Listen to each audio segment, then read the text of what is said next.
Good morning, everybody.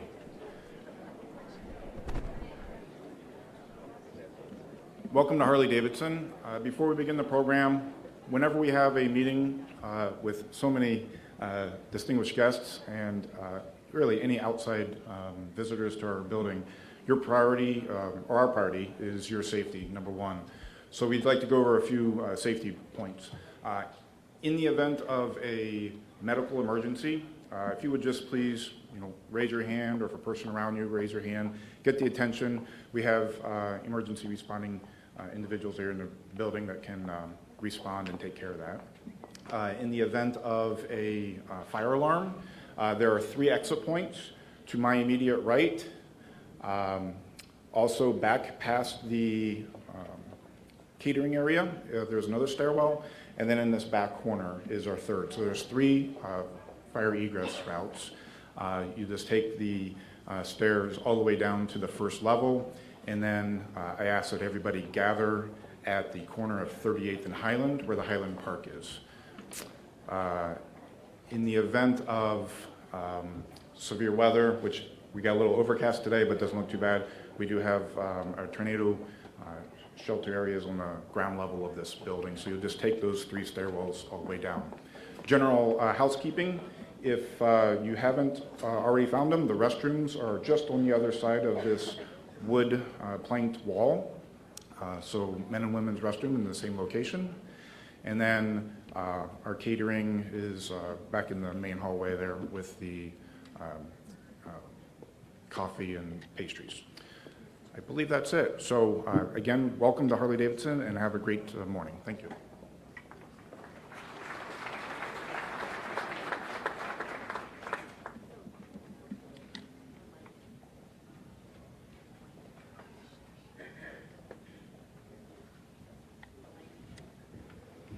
Good morning.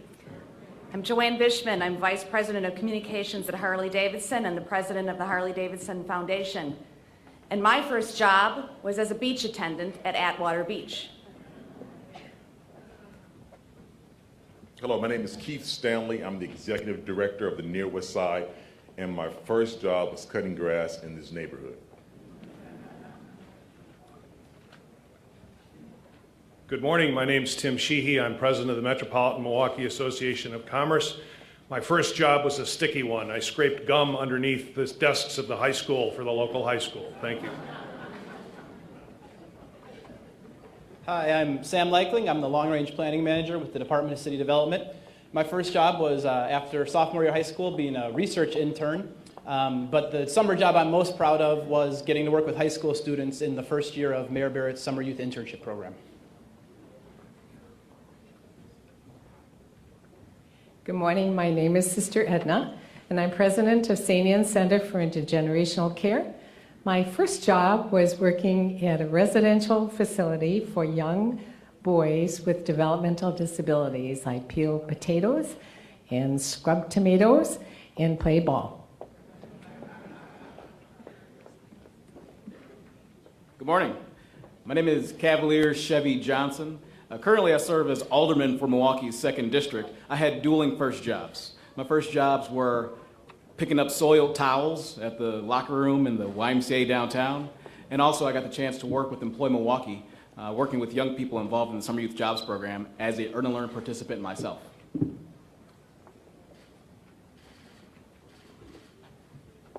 Hi, good morning. I'm Giacomo Faluca, and I'm the president and CEO of Palermo Villa, Inc. And my first job, I was a busboy.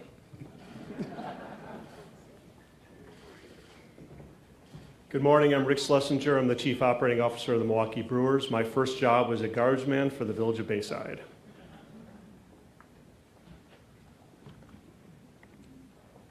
Good morning, my name is Ashley Bishop. I'm a marketing professional at Grafe.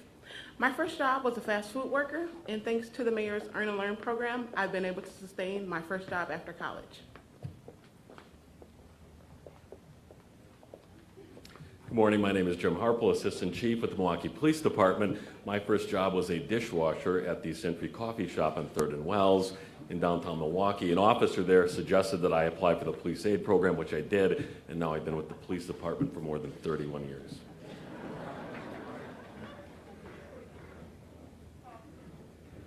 Good morning. I'm Sean Cummings. I'm the Senior Vice President of Sales and Marketing for Harley-Davidson. My first job was garbage collector for the city of Milwaukee, and I'm a proud Milwaukee public school graduate.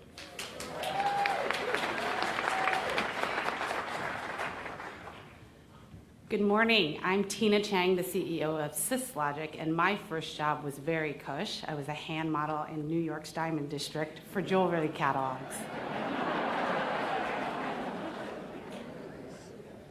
Well, I can't top that. Good morning. My name is Ashley Booth. I'm an Associate Vice President with HNTB and an urban planner, and my first job was a lifeguard at the local watering hole in Glenwood City, Wisconsin. Good morning. My name is Mark Shapiro. I'm the President and CEO of the Harry and Rose Sampson Family Jewish Community Center.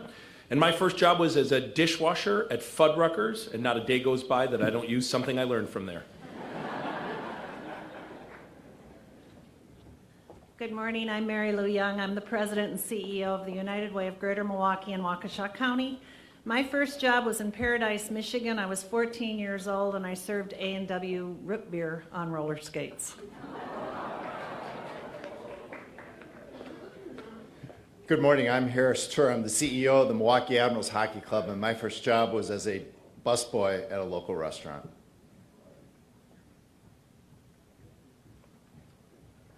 Good morning. I'm Fel Messias, retired vice president from We Energies. My first job was a clerk in the food distribution center in my hometown of Myersville, Mississippi. I packed the commodity boxes. I said hello to everyone that came in, and I said, yes, you qualify for food to feed your family. My first job.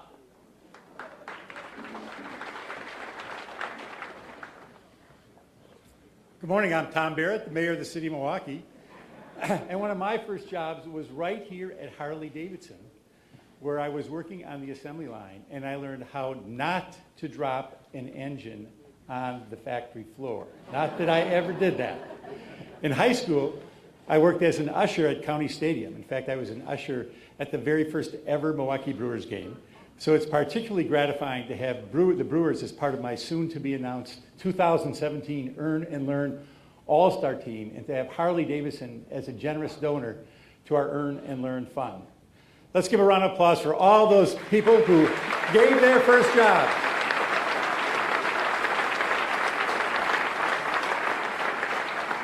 So it feels great to be back here. My early jobs have always stayed with me. Everyone remembers their first job. That first job teaches us how to work with people, show up on time, and be responsible.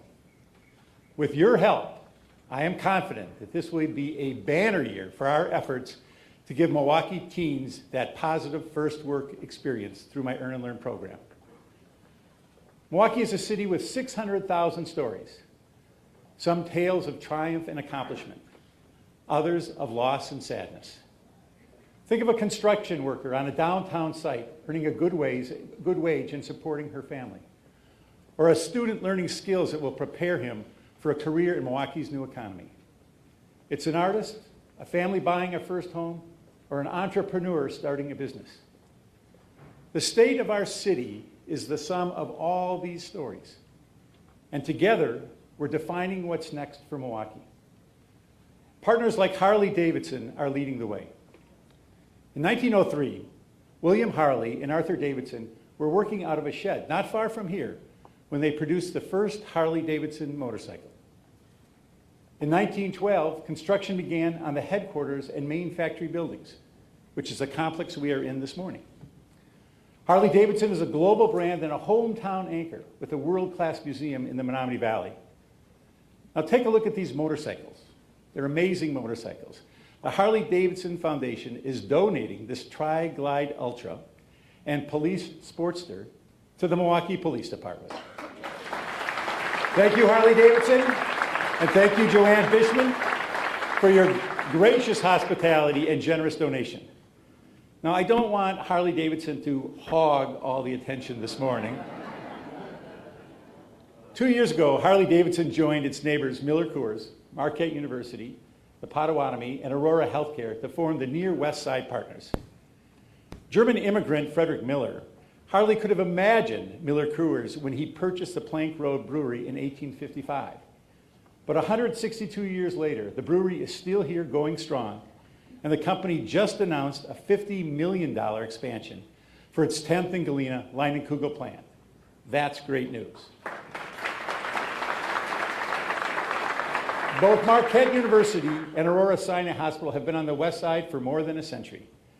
Marquette and Aurora will soon be breaking ground on a $120 million sports research center along Michigan Street. The near west side partner with the longest Wisconsin tenure is the Potawatomi. Since their forced relocation from the Menominee Valley in the 1800s to their return in the 1980s, the Potawatomi's investments have been catalytic in stabilizing. As you can see, this really is a significant partnership, over 500 years of presence. Under the leadership of Keith Stanley, the near west side partners are bringing together businesses and residents for the common good of the neighborhood. The last time I spoke here at Harley-Davidson, the partners, Police Chief Edward Flynn, District Attorney John Chisholm, and residents launched a collaborative approach for tackling crime. They took a neighborhood crime hotspot, the 27th Street Tobacco Shop. Working together, they were able to get the property declared a nuisance and change state law to prevent problems like this in the future. This teamwork paid off when the property owner voluntarily agreed to close the shop. Talk about the power of partnerships. I want to thank the near west side partners for rolling up their sleeves and committing themselves to our city. Thank you, Keith.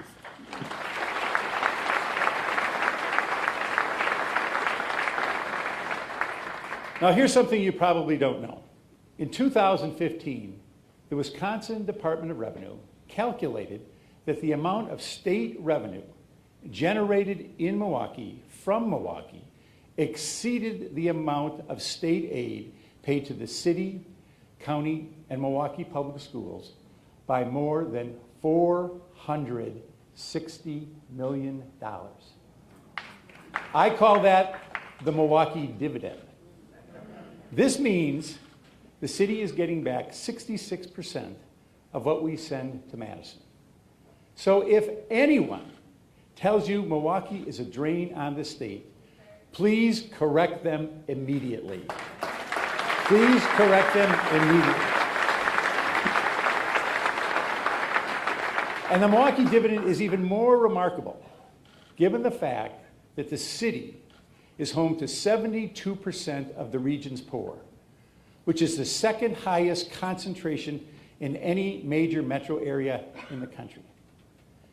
Compared to our neighboring communities, we face more social problems, bigger family challenges, and more barriers as our residents seek jobs.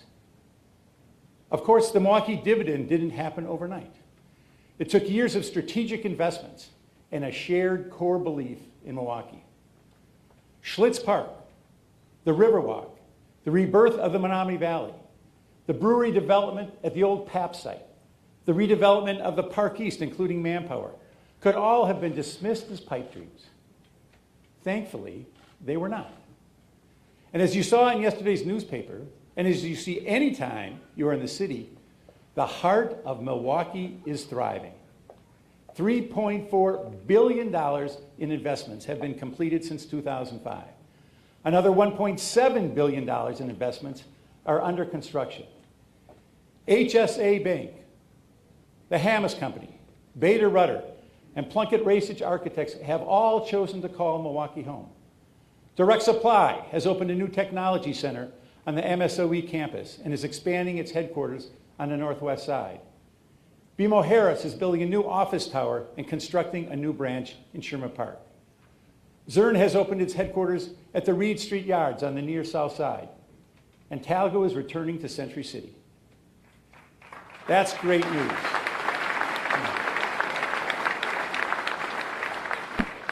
The energy of new entrepreneurs will also help define the new Milwaukee. I want to make sure new businesses have an opportunity to thrive. We are a Kiva small business loan city where small loans have helped dozens of companies start and grow over the last 3 years. Now, when a Mega Mart food store recently closed on National Avenue on the south side, there was understandable concern.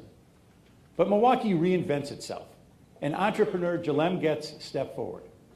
His company, Wanable, is growing fast, and plans are in place to use the former food store as its base of operation.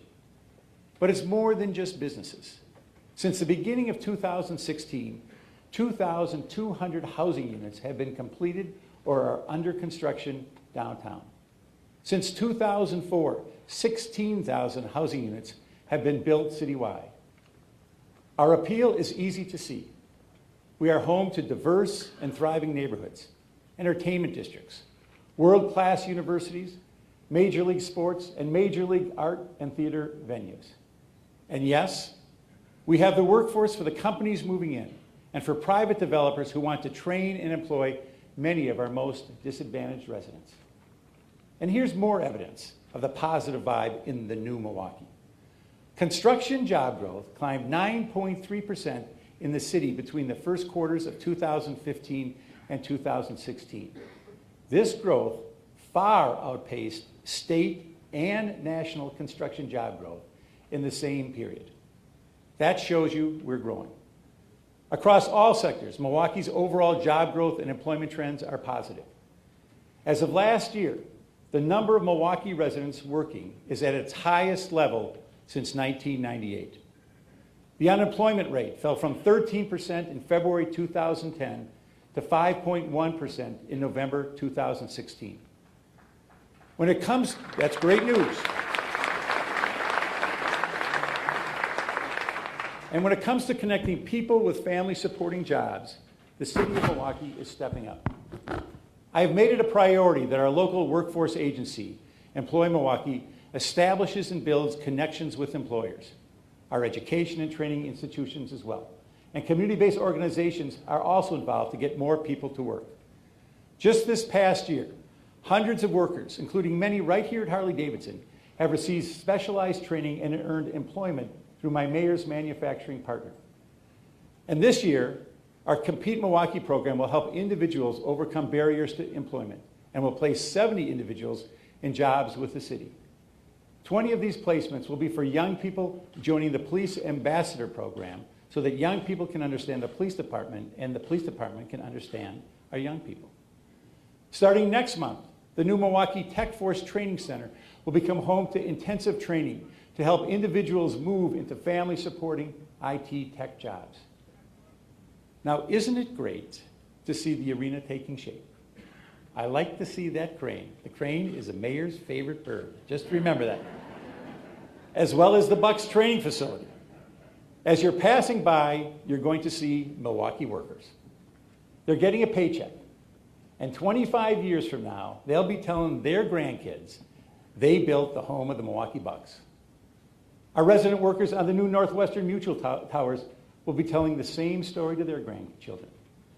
I want to thank Northwestern Mutual, the Bucks, County Executive Abley and the County Board, members of the Common Council, and the construction trades for their commitment and investments to put Milwaukeeans to work.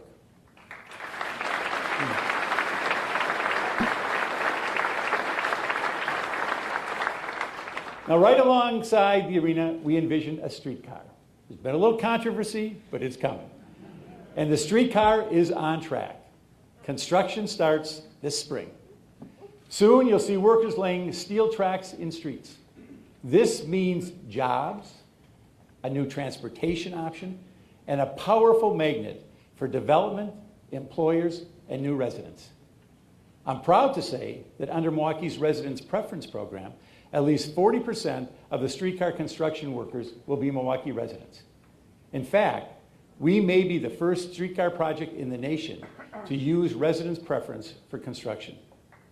Our hope is construction jobs on the streetcar will be an important lifetime step.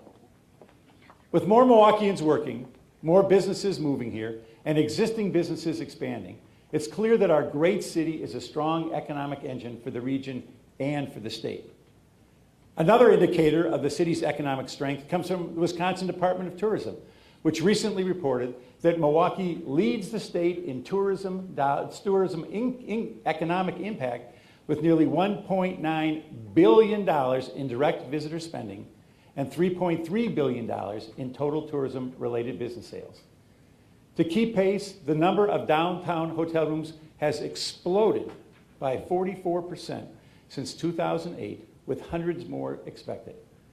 I'd like to see even more, and that could happen with an expanded convention center. Let's get that done.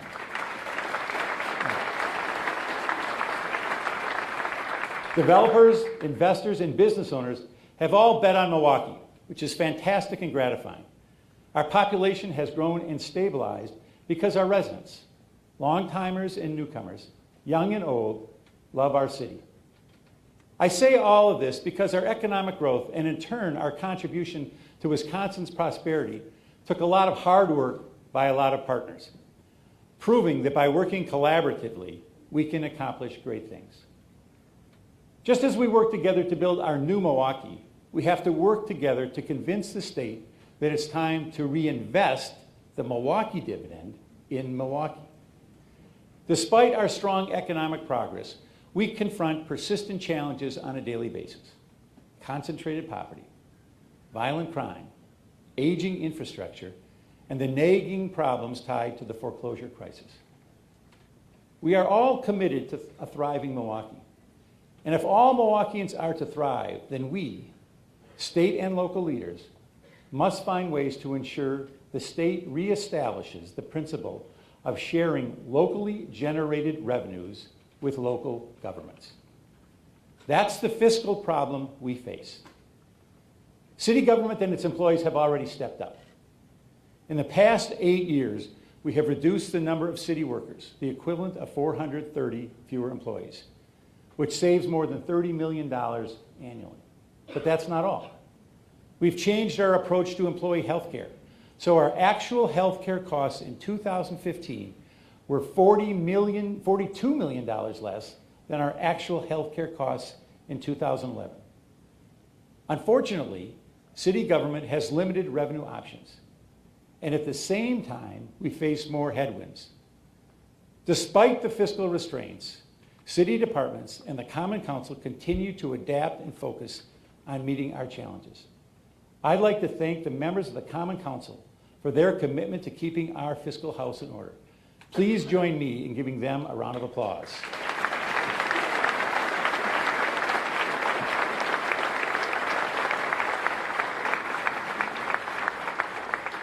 And we've made big investments in some of our most pressing problems. Since 2009, the city of Milwaukee has invested nearly $163 million to tackle the mess left behind by the housing market crash. Of that, $54 million came directly from property taxes. These efforts have attracted hundreds of millions of dollars in leveraged investments into Milwaukee's neighborhoods.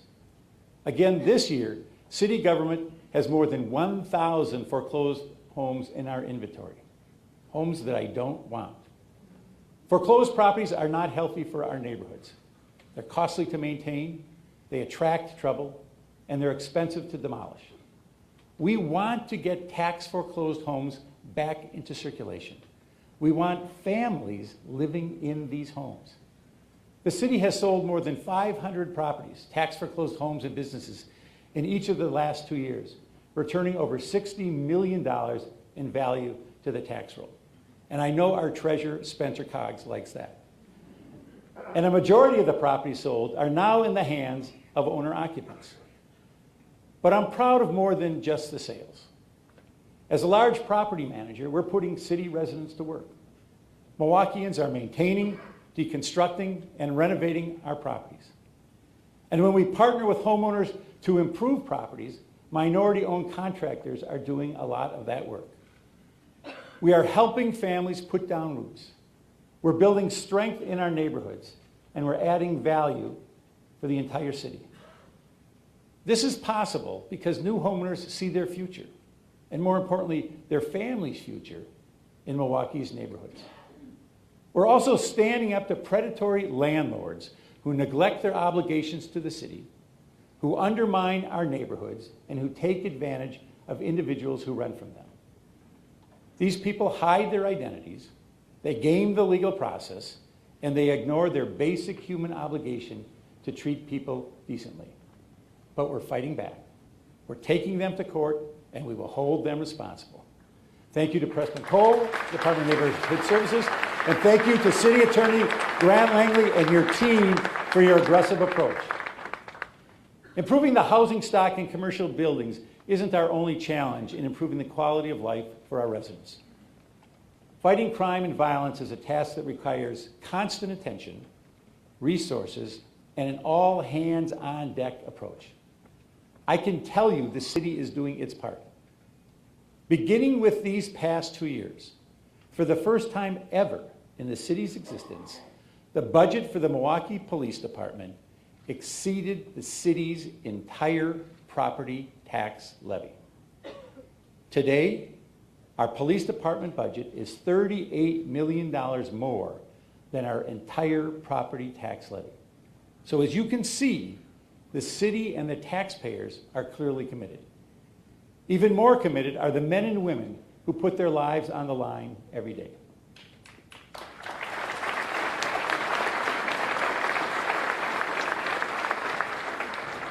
Just 2 weeks ago, at a Southside gas station, Milwaukee police officers were shot at while they were attempting to address suspicious activity.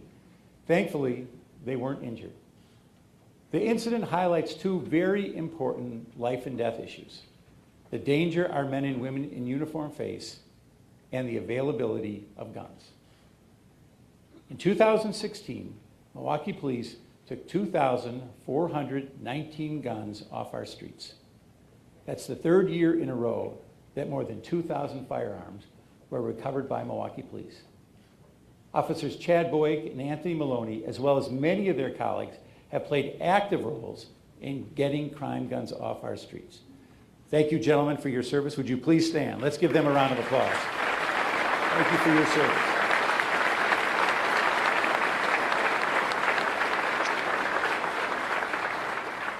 Oftentimes, these weapons wind up in the hands of criminals through straw purchases, and many times, the buyer is a felon, who, as you know, under law, is prohibited from possessing a firearm. In fact, arrests for felon in possession of a firearm have increased every year since 2010. In 2016, there were 798 such arrests, the highest number in 10 years. Clearly, the secondary gun market, flooded through straw purchases and felons in possession, are serious problems. I want to thank State Senators Alberta Darling and LaTanya Johnson and State Representative Joe Sanfilippo and David Bowen for working with Chief Lynn and the city to address these issues. I know David is here. I don't know if others are here. Thank you very much.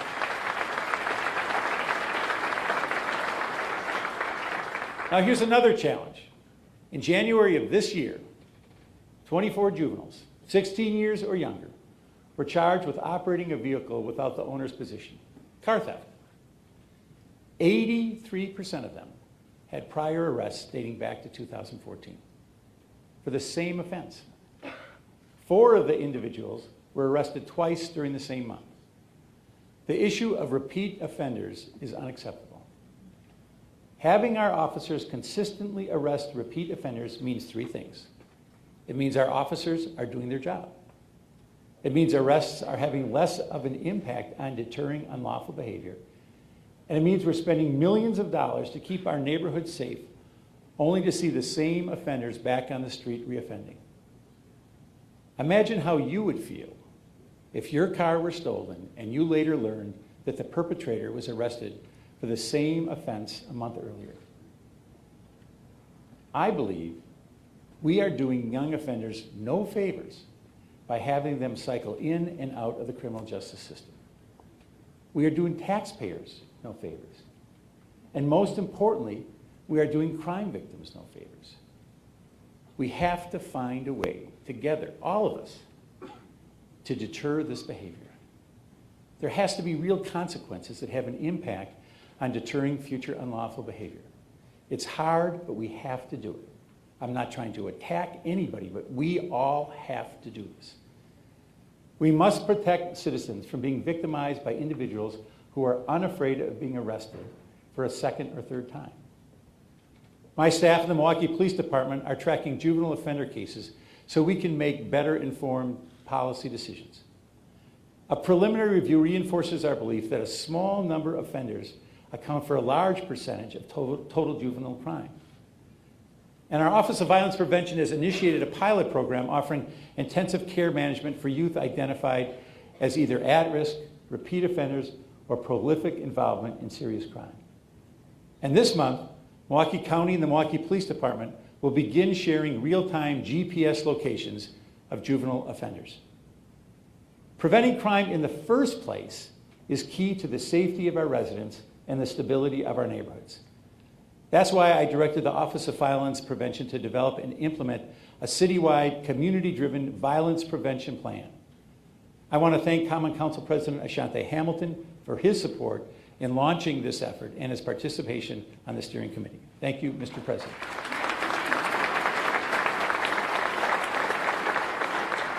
This is a community-based effort and will only succeed if we all remain engaged.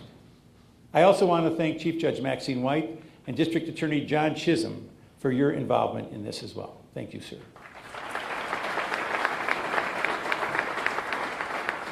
It's important to acknowledge the men and women of the Milwaukee Fire Department. On February 17th, gunfire struck Engine House 13 on North 30th Street. 4 firefighters were in the house when the bullets came through several windows. Fortunately, no one was injured.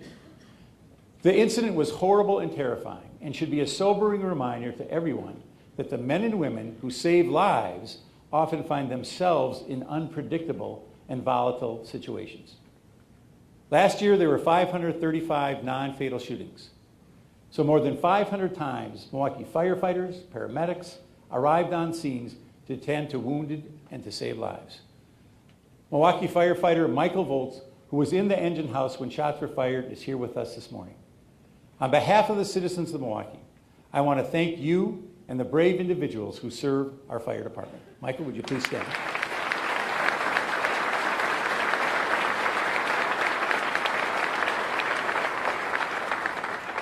I also want to acknowledge the residents of Sherman Park. The residents of Sherman Park have invested far too much in their neighborhood to have Sherman Park defined by the unrest of last August. History, diversity, culture, and community are all strong in Sherman Park. The residents are committed, resilient, and hopeful. I was there just last week with a family who felt pride and accomplishment in the purchase of their new home. But the stark images of last summer cannot and should not be ignored. Among some people in our city, there is distrust of government and law enforcement. There is deep economic and social frustration. City government can't ignore that, and city government has a role to play in addressing these problems.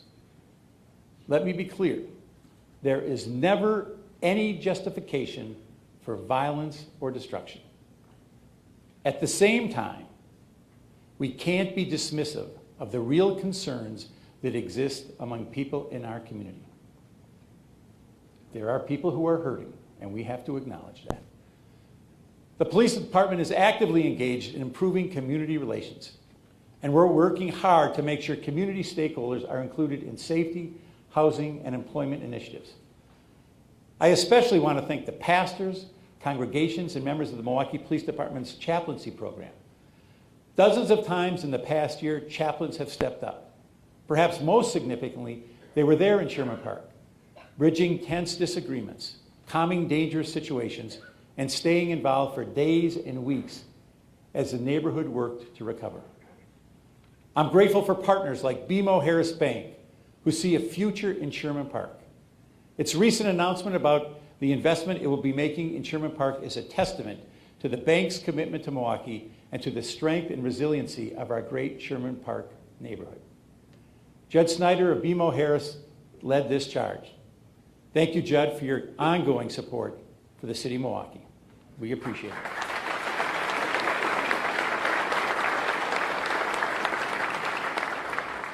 Now let's make sure everyone shares in the benefits of our new Milwaukee. That's the goal of our MKE United effort. We have begun creating a shared and inclusive vision for downtown Milwaukee and its adjacent neighborhoods. Ellen Gilligan of the Greater Milwaukee Foundation, Alex Molinaroli of Johnson Controls, Julia Taylor of the Greater Milwaukee Committee, and Ralph Holman are guiding this initiative.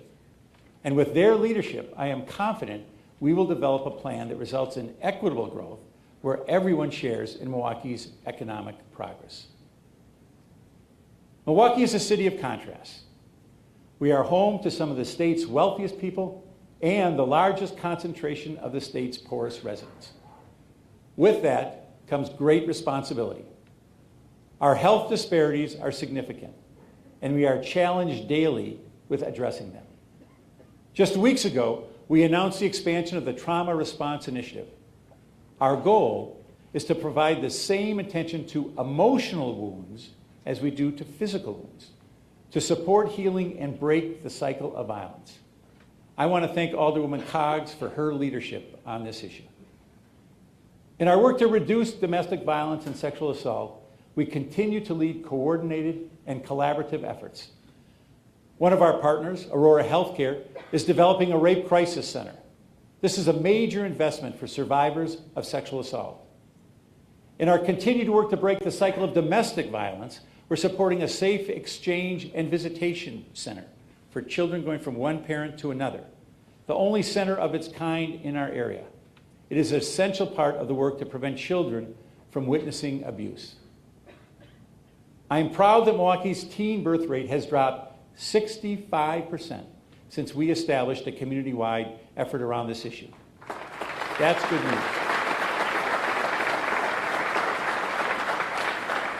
Hispanic and African American teen birth rates have never been lower. We should be proud of what this means for the future of young women and young men in our city. But our work is nowhere near done. Each year, a new generation of young people enter their teens. I'd like to thank Mary Lou Young and the United Way for their leadership on this very important issue. Thank you, Mary Lou. Now here's an area where we have a lot more work to do. Since 2004, the infant mortality rate has declined in Milwaukee by 17%. That's real progress, but I am nowhere near satisfied, particularly because the racial disparity in infant mortality remains unacceptably high. I will not stand for that in our city. We must aggressively focus on the leading cause of infant death, which is prematurity. My budgets support our successful home visitation program, and I am co-chairing Milwaukee's Life Course Initiative for Healthy Families. Together with Wanda Montgomery of Children's Hospital, I am leading this coalition whose mission is to eliminate the racial disparity in healthy births. Thank you, Wanda, for your leadership on this issue as well. But we're not doing it alone. No way are we doing this alone. By our side are 24 churches that will serve as strong baby sanctuaries. These are places where pregnant women and new families can be connected to resources and programs. Today, I have an exciting announcement. 12 of our strong baby sanctuaries will be launching a new program this year called the Blanket of Love. It's a program that one of our inaugural Strong Baby Sanctuary churches, Ebenezer Church of God in Christ, has been running for the past 12 years. Let me tell you about it. During those years, Pastor Saffold and parish nurse Julia Means have worked with 360 families. Not a single one of those families has lost an infant. Every child who is born into this program lived to see his or her first birthday. That is the power of community. Pastor and Julia, please stand. You have our deepest appreciation for your efforts. Thank you. We are supporting these churches with a public health nurse who will help implement these programs. We want strong moms, we want strong dads, and a strong community to support our strong babies. I invite all churches who are involved to please be recognized. Let's give them a round of applause.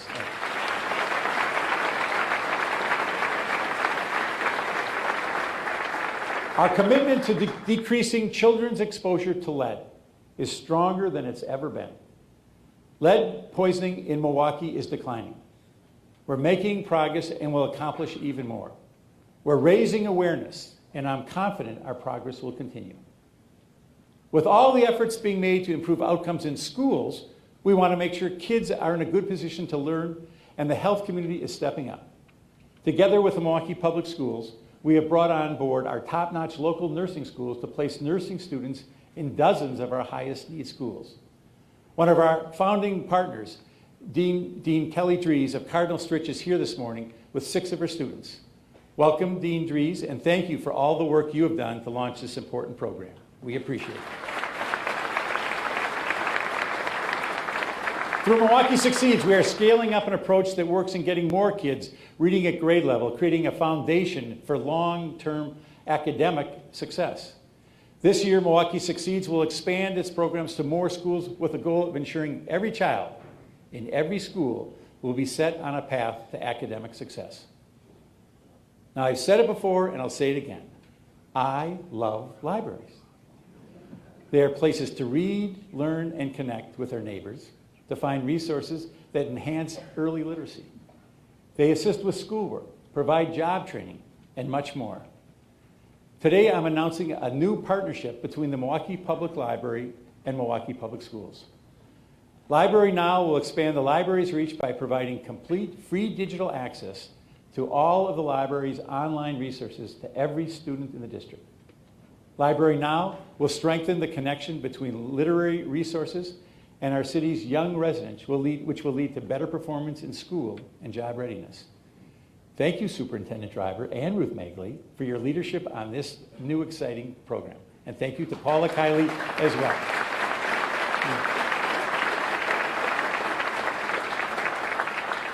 We continue to make progress on improving neighborhood libraries, including construction on the Mitchell Street location, which will open this fall.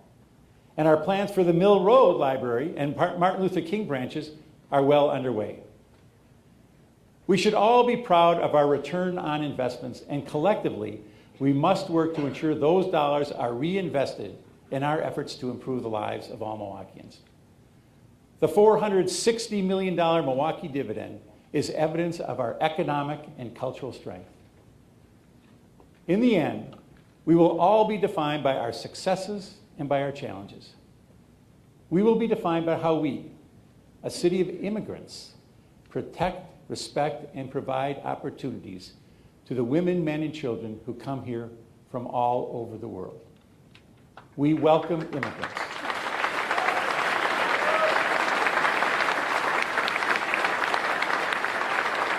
Just like your parents or grandparents or great-grandparents, they came with the dream of a better life and making Milwaukee their home. In the end, Milwaukee's story will be determined by the work we do together to build our economy, to strengthen our neighborhoods, and to make Milwaukee a great place to call home. Let's keep working. Thank you for being here this morning.